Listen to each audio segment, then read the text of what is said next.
Hello students, myself Deepa Tyagi and today I'll teach you the first lesson of history 10th class nationalism in Europe. So students, I'll teach you the topic the age of revolution. Revolutionaries की जो as थी काल था उसके बारे में पढ़ेंगे और उसके अंदर कुछ इवेंट्स हुए थे वो पढ़ेंगे. First of all, we will revise some important dates. Students, अभी तक जितना हमने पढ़ा है उसमें जो इम्पोर्टेंट डेट्स निकल कर आती है हमारी 1789 French revolution, 1799 to 1815 Napoleonic rule, Napoleon का काल था, एंड 1804 सिविल कोड जो नेपोलियन ने लागू किया था, एंड 1815 ट्रीटी ऑफ वियना जो चार देश थे स्टेट थे Prussia, Britain, Russia and Austria, इन चारों की संधि हुई थी और 1815 में ही नेपोलियन डिफीट हुआ था. ये हमारी इंपॉर्टेंट डेट्स हैं. अब आगे हम देखते हैं एज ऑफ रिवॉल्यूशन. जब ये स्टेप्स हुए आपने पढ़ा भी था तो उसके बाद एक काल आता है क्रांति का, रिवॉल्यूशन का काल आया जिसमें कुछ रिवॉल्यूशनरीज आए और इन्होंने कुछ आइडियाज स्प्रेड किए. अब 1830 से 1848 तक का ये टाइम पीरियड था. अब एज ऑफ रिवॉल्यूशन जो क्रांति का टाइम था इसमें कौन सी दो विचारधाराएं स्प्रेड हुई, फैलाई गई, लिबरलिज्म एंड नेशनलिज्म. हम पहले भी पढ़ चुके हैं क्योंकि चैप्टर भी हमारा क्या है, rise of nationalism in Europe. अब लिबरलिज्म क्या था, लिबर्टी, इक्वालिटी यानी आजादी हो, स्वतंत्रता हो, और नेशनलिज्म क्या था, फीलिंग ऑफ नेशन या राष्ट्र के प्रति भक्ति या प्रेम. तो ये दो आइडियाज यहाँ पर उभर कर आए एज ऑफ रिवॉल्यूशन में. उसके बाद 1830 में जो मेन दो रिवॉल्यूशन थे वो हुए जुलाई रिवॉल्यूशन और ग्रीक रेवोल्यूशन.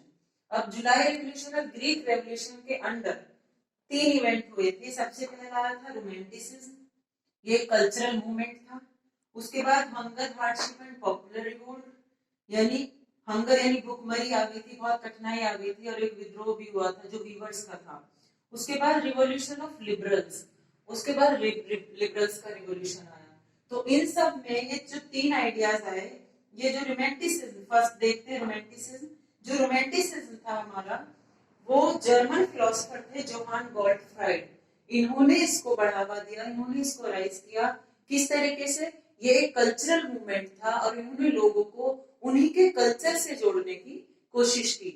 इन्होंने folk dance, folk poetry, folk music and folk singing बना के, यानी लोक गीत, लोक कथाएं, लोक नृत्य बनाकर लोगों के सामने पेश किए और लोगों को उन्हीं के कल्चर में बना के चीजें पेश की गई.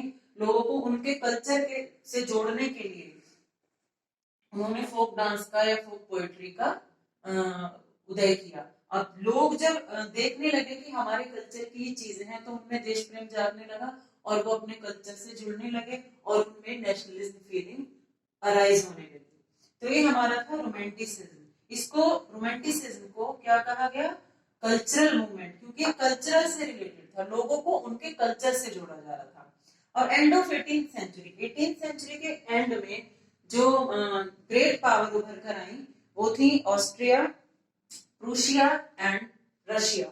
ये तीन थे. पोलैंड इनके साथ था लेकिन पोलैंड ने को इन्होंने हटा दिया था और पोलैंड पे रशिया ने कंट्रोल कर लिया था, ओवररूल कर लिया था, उसको अपने अंडर में ले लिया था. और पोलैंड से जो वहां की लैंग्वेज थी पॉलिश वो हटा दी गई और वहां पर रशियन लैंग्वेज एस्टैब्लिश कर दी. रशिया ने वहां पर रशियन लैंग्वेज लगा दी. अब पोलैंड ने क्या किया, जब उसको पता चला कि रशिया ने उसके ऊपर कंट्रोल कर लिया तो पोलैंड के लोगों ने रशिया के खिलाफ 1831 में विद्रोह शुरू किया, वॉर की. But at that time Russia was more powerful than the Poland. उस टाइम पे वो रशिया बहुत पावरफुल था और उसने प्रूशिया को डोमिनेट कर दिया, दबा दिया. और जो लोग उसके खिलाफ विद्रोह कर रहे थे उनको साइबेरियन जेल में डाल दिया. साइबेरियन जेल कहाँ पर थी, जो कि रशिया में थी, जो कि बेहद ठंडा इलाका था और वहां पर -170 डिग्री टेम्परेचर था. वो जिसको वहां छोड़ देते थे वो अपने आप ही मर जाता था. तो स्टूडेंट्स, अभी हमने रोमांटिसिज्म पढ़ा. अब आगे वाली वीडियो में हम पढ़ेंगे ये दो नेक्स्ट जो रेवोल्यूशन हुए उसके बाद. Thank you.